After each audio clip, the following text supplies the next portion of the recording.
ایک دفعہ نبی کریم علیہ الصلاۃ والسلام دو قبروں کے پاس سے گزرے اور فرمایا کہ یہ جو دو قبر والے ہیں ان پہ قبر کا عذاب ہو رہا ہے، اور پھر فرمایا کہ ان کے اوپر عذاب کسی ایسی چیز کی وجہ سے نہیں ہو رہا جس کو لوگ بڑا سمجھتے ہیں، یعنی لوگ اس کو چھوٹا سمجھتے ہیں بات کو.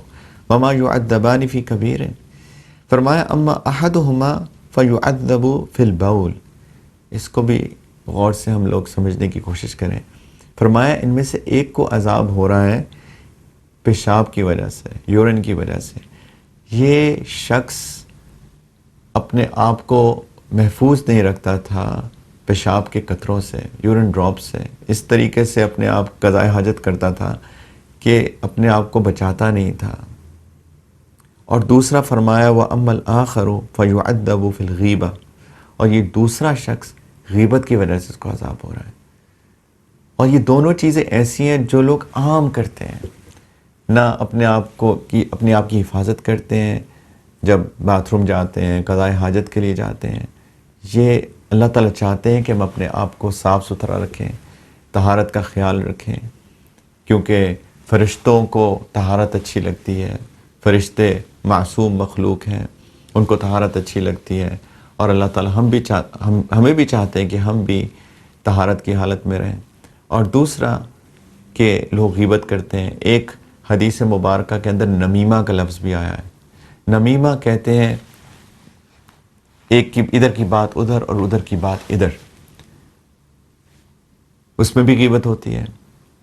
اور مقصد کیا ہوتا ہے؟ لوگ کیوں ادھر کی بات ادھر اور ادھر کی بات ادھر کرتے ہیں؟ فساد پھیلتا ہے، لوگوں کو شوق ہوتا ہے ایک دوسرے کی باتیں کرنے کا، اور اس سے لڑائیاں ہوتی ہیں، جھگڑے ہوتے ہیں، نفرتیں پھیلتی ہیں جو دین کے تقاضوں کے عین خلاف ہے. اللہ تعالیٰ چاہتے ہیں کہ محبتیں پھیلیں، پیار پھیلیں، لوگوں کی عزت ہو، انسانیت کا احترام ہو. اور جب لوگ ادھر کی بات ادھر کرتے ہیں تو فساد پھیلتا ہے، نفرتیں پھیلتی ہیں.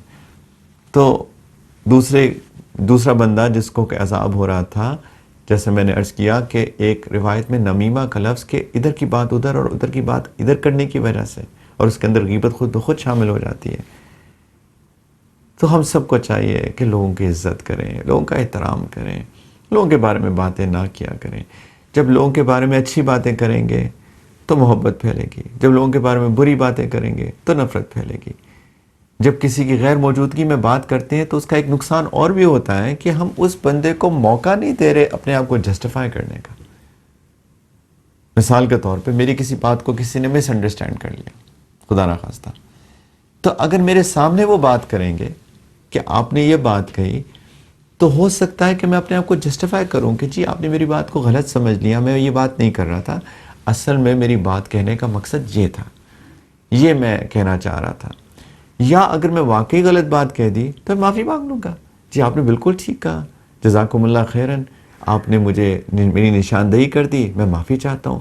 تو بات آئی گئی ہو جائے گی، بات رفع دفع ہو جائے گی، ختم ہو جائے گی بات.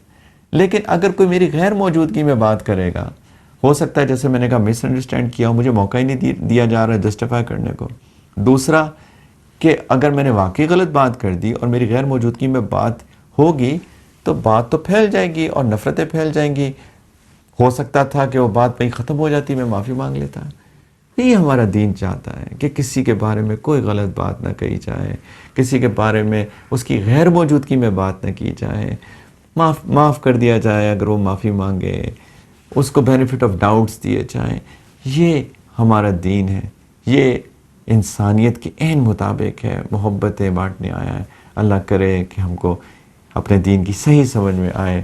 اللہ کرے کہ ہم سب کے دل میں محبتیں ہوں، پیار ہو، انسانیت ہو.